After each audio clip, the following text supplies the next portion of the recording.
N번방과 박사방이 다르다는 것을 26만 명보다 적을 수도 있고 많을 수도 있습니다. 중대한 사건인 만큼 이어서 텔레그램 성착취에 대해 또 다뤄보려고 합니다. 혹시나 지난번에 텔레그램 성착취 정리 영상을 못 보셨다면 여기 링크를 따라서 한번 보고 오시면 이해가 더 잘 될 거예요. 오늘은 특히 지난 영상과 관련해서 텔레그램 성착취에 대해 논란이 되었던 부분을 짚어보고 또 한 번 더 문제 제기를 해보도록 하겠습니다. 첫째, N번방과 박사방이 다르다는 것을 알아야 합니다. 많은 미디어, 언론, 그리고 사람들이 댓글을 쓰거나 할 때도 N번방 박사 이런 식으로 혼재가 돼서 쓰이는 경우가 많아요. 정확하지 않은 거죠. 물론 성착취방이라는 것은 그 본질은 똑같지만 N번방과 박사방 이 둘을 구별할 수 있어야 하고 그 외에 다른 방들도 구별할 수 있어야 어느 방에 운영자와 참여자가 잡혔는지 또 다른 어떤 방에는 아직 잡히지 않았는지 이런 걸 우리가 계속 지켜보면서 감시할 수가 있겠죠.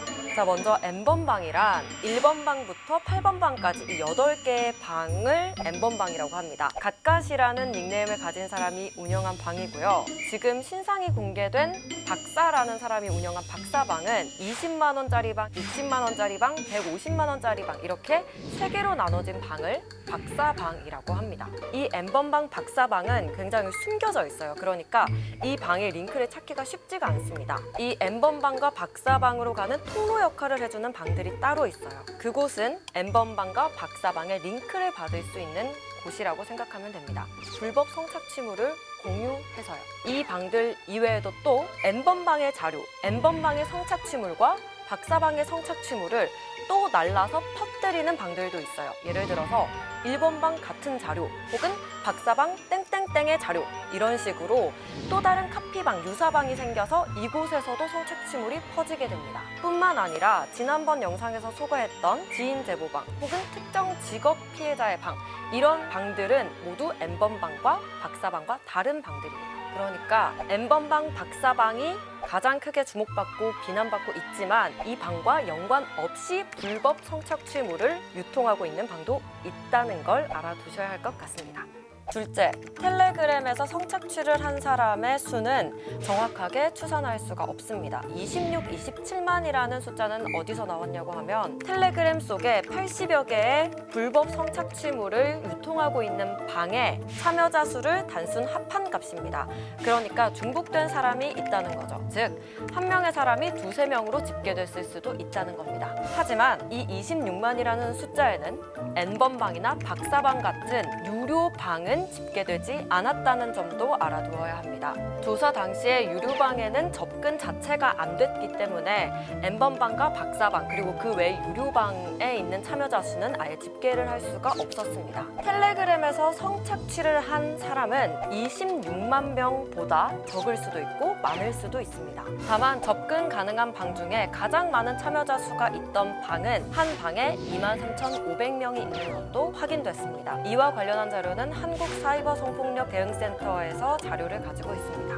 반면에 경찰 추산 1만 명이라는 집계는 정확한 기준이 밝혀지지가 않았습니다. 즉, 경찰이 그 수치를 낼 당시에 수사 대상 방이었던 그 방 내에서 1만 명이라는 집계가 나오긴 했는데요. 이게 정확히 어떤 기준으로 어떤 방에 있는 사람을 집계한 건지는 아직 밝혀지지가 않았습니다. 셋째, 모델 아르바이트에 지원하려던 녀석이 어떻게 텔레그램 속에서 성착취를 당할 수 있었나 이런 궁금증을 가지고 계신 분들이 있었습니다. 즉, 지난 영상에서 한 피해자가 피팅 모델 아르바이트를 구하러 텔레그램 아이디로 연락을 했는데 그 사람이 텔레그램 성착취를 당하게 됐다는 이야기를 했는데요. 처음에는 가해자가 다른 거를 속이고 피팅 모델을 구한다고만 공고를 올립니다. 그 다음에 피해자가 이 텔레그램 아이디로 연락을 하겠죠. 당연히 모델이니까 사진을 줘야 하잖아요. 그래서 사진을 하나 둘씩 처음에 줍니다. 그런데 어느 순간부터는 우리가 속옷 광고가 들어올 수도 있다라고 하면서 점점 낯에 가까운 사진을 요구하게 됩니다. 그래서 그런 사진들이 빌미가 돼서 성착취로 이어진 사례가 있었습니다. 사실 그런데 이러한 이야기들은 가해자 수가 얼마나 되는지 그리고 피해자가 어떤 경로로 성착취를 당했는지는 텔레그램 성착취의 본질을 가리고 있습니다. 제대로 된 정보를 미디어에서 전달해야 하는 건 맞지만 우리가 좀 더 이제는 본질에 집중해야 될 때가 아닌가 합니다. 그렇다면 여기서 말하는 본질이란 무엇인가? 첫째, 성착취가 버젓이 그리고 지속적으로 이루어져 왔다는 것.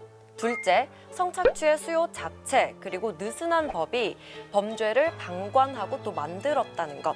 셋째, 불법 촬영물과 성착취물을 뜯어내고 유포하고 또 이걸 사고 본 사람들까지 모두가 가해자이며 이 가해자들을 꼭 처벌해야 한다는 것입니다.